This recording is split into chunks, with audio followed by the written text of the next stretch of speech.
What's the M&M boys here, Moto and Midway? Why don't you introduce yourself, Mr. Moto? Well, I'm Moto. Oh, no, David. Come on. Geffon, and I'm with Trevor Schmidt. There you go. Yeah, thank you. I appreciate it. We're here at the CPL, man. Saturday, big tournament day. We had a few interesting results, and I think the first thing I want to ask you about and get a little conversation going between us about is that the two overtimes happen, and then if they end up a tie, they go to a third overtime, and they pick a new map out of a hat. And It's been pretty controversial. And I want to get your opinions first. Horrible. Oh, he's not hold no bones. No, I understand why they do it. I understand. To keep the tournament moving and keep the time going. Yeah, absolutely. You know what? You can't go from a map like Nuke that's really constrictive and it's got one style of play, and then go to Mill, which is more open and more like long fights, and expect a team to be able to just transition into it.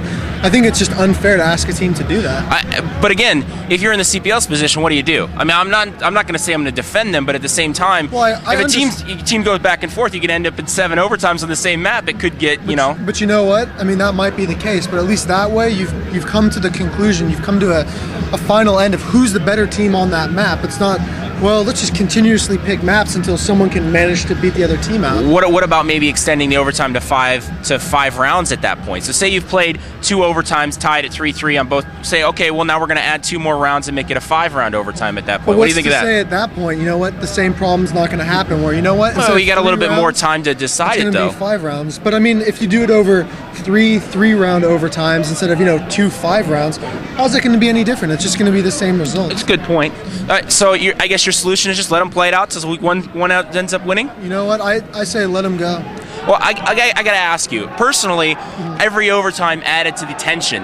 Is it the same for you, or do you think you just reach that point where you start playing enough overtimes that it doesn't matter? I think it's like a roller coaster. You start at the bottom and it builds up, and after like the 3rd overtime, you go, all right, you know what, this is getting a bit ridiculous, but as it goes on, it's like you're almost like witnessing history and progress, like 5 overtimes, 6 overtimes. Yeah, absolutely. I remember a few years ago we saw 6 overtimes at Everland, and that was the first time we'd ever seen anything like that. Yeah. And it was pretty cool to watch, and I think it kind of stifles what you could potentially have, which is just a historical game ruined by just hey, let's just play this. Well, but I mean, I hate to do like the sports analogy, but I mean, you look at what they did in hockey, where they got away with that, and they started doing shootouts and stuff, and those kind of things. I mean, do you think there's a point where we do something like maybe try a different format at some point to maybe decide it? They did try a different format. They went to the 3 rounds with money as opposed to the pistol rounds. All right, that absolutely was a great decision. I agree. I think it was a step in the right direction. Well, what more can they do though? I mean, you don't seem to want to change the rounds. You don't want to change the map. What do you think then? No. I'm not saying I don't want to change the rounds, but I don't think that's going to solve the issue of not having the same result. Understand. So it is a possibility though to basically give you more rounds of a possibility to actually come out with a different result though. Yeah. You look at 3 rounds, you get 2-1 score, 3-0 score. I think the extra rounds would do. I agree that, I mean, like I was saying, I think it would be the same result, but I think it would lay more importance on really managing your money. Because Absolutely. Most of the teams in overtimes that I saw was just like, well, spend, and then you get to the 3rd round and you still have some money. Well, maybe if you lost the first 2, now you have to worry about the money issue. I think maybe 5 rounds would be good because you can manage your money better. Yeah. And you have, because it seems like the way things are now with the 3 rounds, there's no consequence to how you spend your money. Yeah, you absolutely. Just spend, and you still have money left over. Let's take a step back from that for 1 second. Let's look at the overall picture of what a tournament actually is made of. Interesting, we had talked about this in one of our roundtable before the tournament, but you brought up some interesting points. I want to get your take on it. What is your favorite format? You've played in a lot. Best of 3 single elim, absolutely. Best of 3 single elim. Yep. That was my personal favorite. Tell me why it's your favorite. I think it really does allow the best team to come out on top, because in a game like Counter-Strike, I'm not going to go out and say it's a random game, because I mean, there's no question you have your teams that are always on top, SK and 3D. I thought we were doing a factual. Oh yeah. I mean, no, we've had our successes and we've had our ups and downs, but most of our ups have always been in that format because, you know what, we're not perfect. Yeah, Nobody's absolutely. perfect. And I think what you see is teams like SK, who I'm not taking anything away from them, but they're great at winning the first map. Absolutely. And that's what Double Lim's all about. It's, you know what, you come out and you win the first map. Yep. Whereas if you look at how SK's done in best of 3, you know what, they might win the first map, but they'll drop the second and third map. Because I remember playing them at WCG, they beat us on the first map, and then we take the next 2. Yeah. I mean, it really does really encompass who the best team is. And let me ask about the spectator's point of view. I mean, for you as a personal, as a player, and now you're kind of transitioning more into worrying about what the spectators are thinking about, you know, and that's been my role. I think that single elimination format is absolutely critical because it's so easy for them to understand. One and you're done. If you don't win the match, you're done. You think that's the same for both the spectators, but also for the players too? I think at that point it gets rid of. I think Double Lim is antiquated. I think it's a good system. Big old antiquated word there. There you go. Hey, I'm sorry. I know it's a bit high for you, but no. We'll I was worried about my Godfrag members. They may not understand those words you're going to use for us here. Basically, it's old and bad. There we go. But, I mean, I think what it does is it forces teams into situations where they don't need to be. I think if you're in a bracket and you can't beat the team that you're playing against in the best of 3 format, then go home because you have no business going on in the tournament.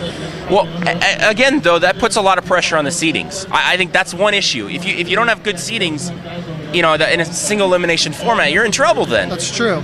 And so, I mean, I don't disagree with that. And again, you guys have had the benefit, but look at this tournament, you know, 3D, for example, had a poor seed. We had some seeds that were, you know, maybe EG, for example. But it's, you know what, at the end of the day, if you're the best team, you could be 99th seed. Very good point. And you will win. Very good point. I mean, seed helps. What about the group play to go in then?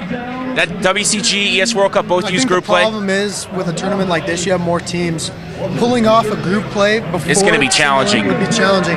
But I'd almost be willing to see if we sat down and looked at a tournament with the different times and actually crunched the numbers. I bet you could pull it off.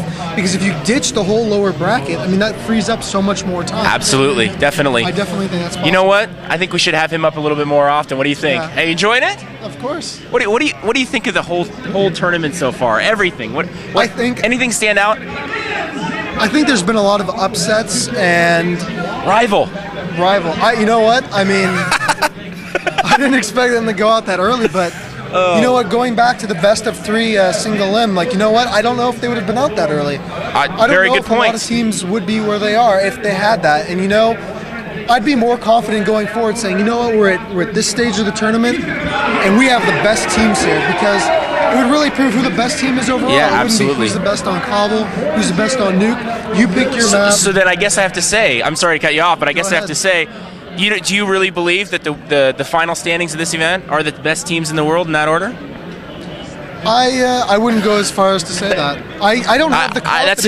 That's an interesting statement because to say that because I don't know. Because I don't think this is. I have a very scary feeling that when I look at what the Godfrag rankings voters are going to say after this event, it's going to be very similar to what the standings from the CPL are going to be, and I don't think many of the community realize that. I definitely think SK is a top team. They always will be. But, yeah, definitely. You have surprises like Jack's Money Crew. Not taking away from them, but you know what someone said to me? Jack's Money Crew is going to be in like top 5. It would have been like, I just don't see that happening. Especially since I talked to some of their members who weren't too confident coming into this. Yeah, so it's very interesting. I guess we're going to wrap it up, but man, I appreciate you jumping on here. This is very interesting. I think we're going to have to do this again. Moto, Dave, excellent work, and I appreciate talking to you. Yep.